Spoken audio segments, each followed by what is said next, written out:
નવરાત્રીના પર્વ પર વરસાદ વિઘ્ન બનીને આવ્યો છે।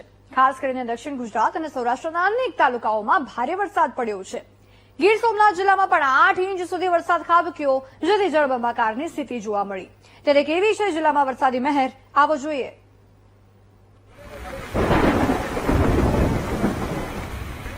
હાથીઓ નક્ષત્ર બેસતા જ રાજ્યના 232 તાલુકામાં વરસાદ નોંધાયો, જેમાં રવિવારની રાત્રિએ સૌથી વધુ ગીર સોમનાથ જિલ્લામાં વરસાદ પડ્યો। જિલ્લાના સૂત્રાપાડા તાલુકામાં 8 ઇંચ વરસાદ નોંધાયો, જ્યારે તાલાલા પંથકમાં 5 ઇંચ વરસાદ। આ દ્રશ્યો તાલાલા તાલુકાના આંગળાસ ગામના છે। ભારે વરસાદના પગલે ગામની નદીમાં પૂર આવી ગયું અને સવારે ગામ લોકોને ભારે હાલાકીનો સામનો કરવો પડ્યો।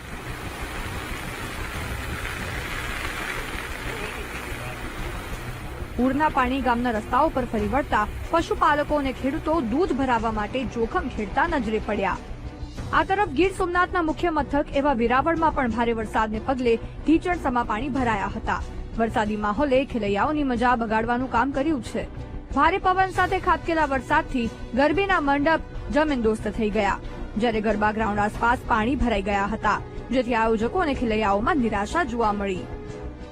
ગઈકાલની વાત કરીએ તો આમ તો સવારથી જ સખત વરસાદ હતો, ઝીણો ઝીણો, અને રાત્રે વરસાદનું પ્રમાણ વધી ગયું અને ગરબી પછી બાળાઓના સ્વાસ્થ્યને અને બધું ધ્યાન રાખીને ગરબી કમ્પલસરી બંધ રાખવાની ફરજ પડી હતી અને આયોજકોએ બંધ કરવાનો નિર્ણય લીધો હતો। અત્યારે શું સ્થિતિ છે?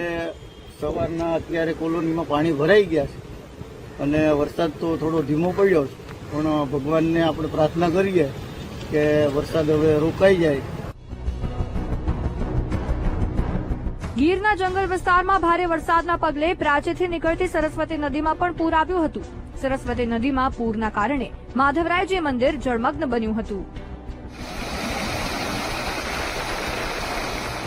બીજી તરફ સરસ્વતી નદીમાં પૂરની સ્થિતિને પગલે કાંઠા વિસ્તારના ગામડાઓમાં એલર્ટ અપાયું છે અને લોકોને નદી કાંઠેથી દૂર રહેવા સૂચના અપાઈ છે।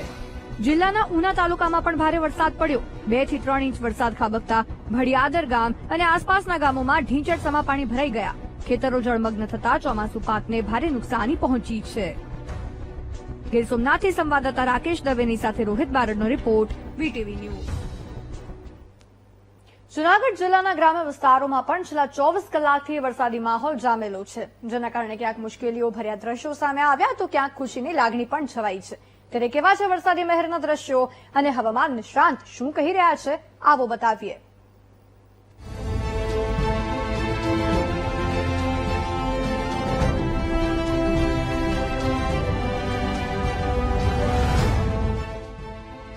જતા જતા પણ ચોમાસું રાજ્યના અનેક વિસ્તારોને ઘમરોળતું જઈ રહ્યું છે। જૂનાગઢ જિલ્લાના કેશોદ પંથકમાં 3 ઇંચ જેટલો વરસાદ પડ્યો। ગ્રામ્ય વિસ્તારમાં વરસાદી માહોલથી ખેડૂતોમાં ખુશી જોવા મળી તો ખીરસરાથી સુત્રેજ જતા રસ્તા પર વરસાદી પાણી ફરી વળ્યા। અહીં કોઝવે પરથી પૂરના પાણી વહેતા વાહન ચાલકોને ભારે હાલાકીનો સામનો કરવો પડ્યો હતો।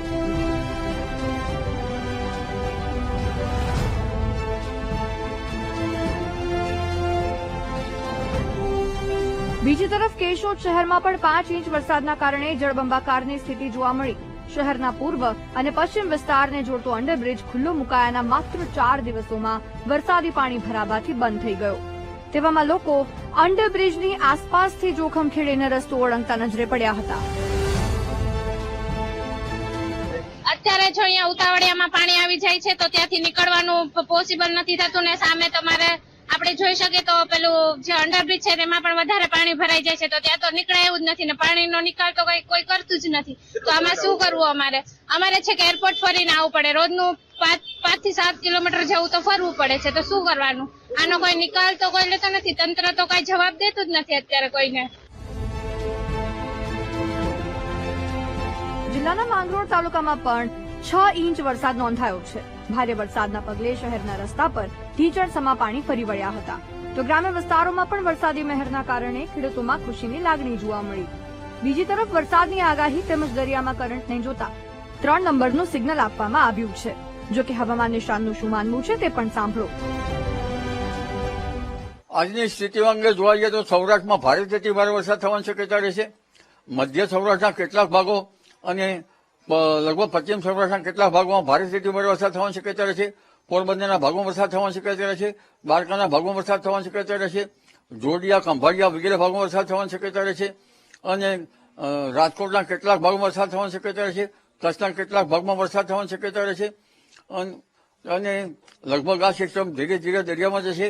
દક્ષિણ ગુજરાતના કેટલાક ભાગોમાં હળવા ભારે વરસાદી ઝાપટા પડવાની શક્યતા રહેશે. હાલ તો જૂનાગઢ, ગીર સોમનાથ, દ્વારકા જિલ્લામાં ઓરેન્જ એલર્ટની સાથે સાથે ભારે વરસાદની આગાહી અપાઈ છે, જેના પગલે ક્યાંક ખુશી તો ક્યાંક ગમ જેવો માહોલ જોવા મળ્યો છે.